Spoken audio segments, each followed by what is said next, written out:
السلام عليكم ورحمة الله وبركاته. مرحبا بكم معايا في مطبخ وتدابير ليندا. لو كنتوا اول مرة تزوروا القناة تاعي نتمنى ديروا لي اشتراك واعجاب بالفيديوهات وتفعيل الجرس باش يوصلكم كل جديد. وصفة اليوم ان شاء الله اللي اخترتها لكم ولا اللي جبتها لكم اليوم راح تكون عبارة على بسبوسة بالنكتارين، يعني بسبوسة مقلوبة بالنكتارين ولا خوخ بالكراميل.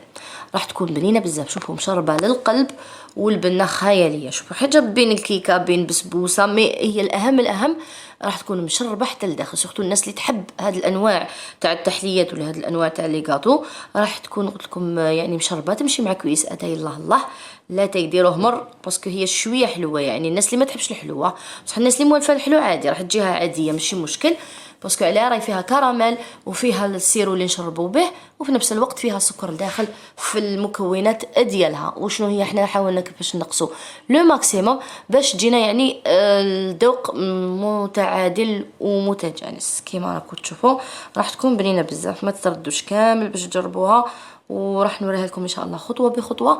اكيد راح تعجبكم، بصح وشنو بعد ما تجربوها رجعوا لي بالخبر في التعليقات وقولوا لي عجبتكم ولا لا.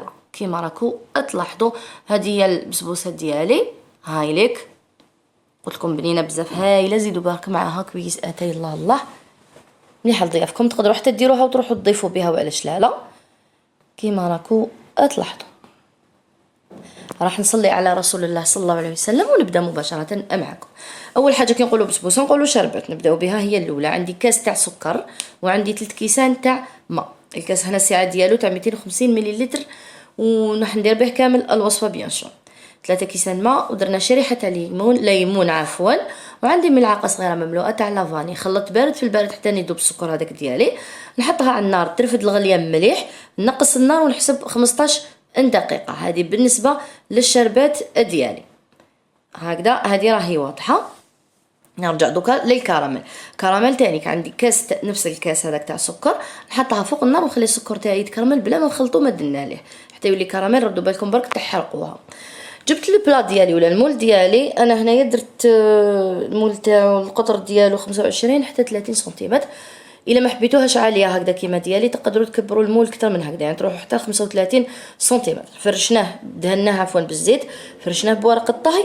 من بعد نجيب النكتارين ديالي كيما راكو تلاحظوا. من بعد واش ندير راح نقطع براج هكا بهاد الطريقه. تقدروا تستعملوا خوخ، تقدروا تستعملوا يعني الشي اللي ولا الفاكهه نتوما اللي تفضلوها راح تكون مناسبه اكيد. بعد ما ستفتها كامل بهاد الطريقه جبت الكراميل ديالي بعد ما ولات كراميل بيان سور هكذايا، فرغتها مباشره فوق هذيك لانيكتارين تاعي هكذا بالتساوي ونخليها دوكا بجي هكذايا.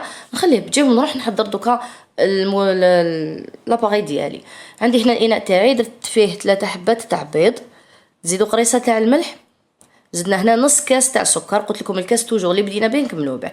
مغرفه صغيره مملوءه لافاني، وعندي مبشور الليمون. ونطلع كلش هكذا مع بعض حتى يتضاعف الحجم ديالي وتانيك ياخد لون يعني يتبدل اللون ديالو. نجيب دوكا كاس غير ربع تاع زيت وندخلو تدريجيا بهذه الطريقه. انا راني نضرب والزيت هذاك راني نزيد فيه تدريجيا نفس الطريقه مع الحليب تانيك ونفس الكيل. عندي كاس غير ربع تاع الحليب هكا دخلته مليح. من بعد هنا عندي لا شابلو ولا خبز اليابس المرحي هذايا كما كنتوا تشوفوا. عندي كاس ونص وعندي كاس ونص تاع سميد يكون رطب كما راكو تلاحظوا.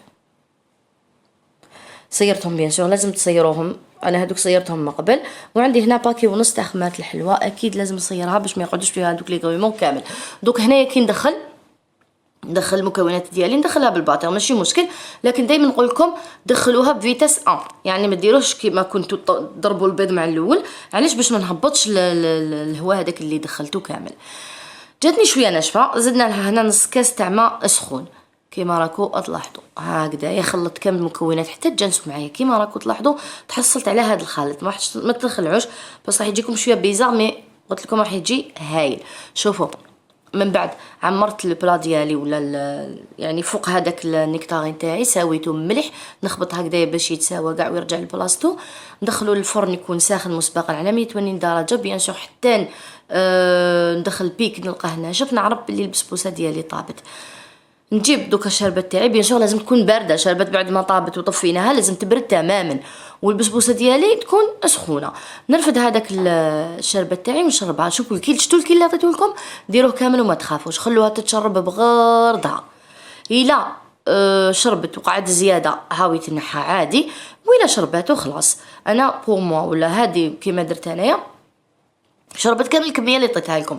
والمول هكذا دوكا كي تحبوا ديموليو، الا ما حبش ديمولا معكم شتو معايا انا درت شريمو هكذايا باش يسهل لي العمل. يعني انا ماما تهبط بيسك عندكم ورق طهي ما راحش يكون كاين مشكل ان شاء الله، وراح تنجح معاكم اكيد كيما نجحت معايا، وتعجبكم كيما عجبتني وعجبت افراد عائلتي. جربوها برك وما تبخلوش عليا من الجامات والتعليقات تاعكم، وبارطاجيو لنا بزاف لي فيديو سورتو باش القناه تاعنا تطلع شويه، على الاقل نقدروا نتشجعوا ونديروا حاجات ماكتار ونديروا حاجات يعني مختلفه، حاجات جدد. وعلاش لا ورانا نتقاسموا كامل المعلومات، يعني الشيء اللي نعرفه ولا اللي نقدر عليه اكيد وماش نبخل عليكم راح نعطيه لكم مؤكد.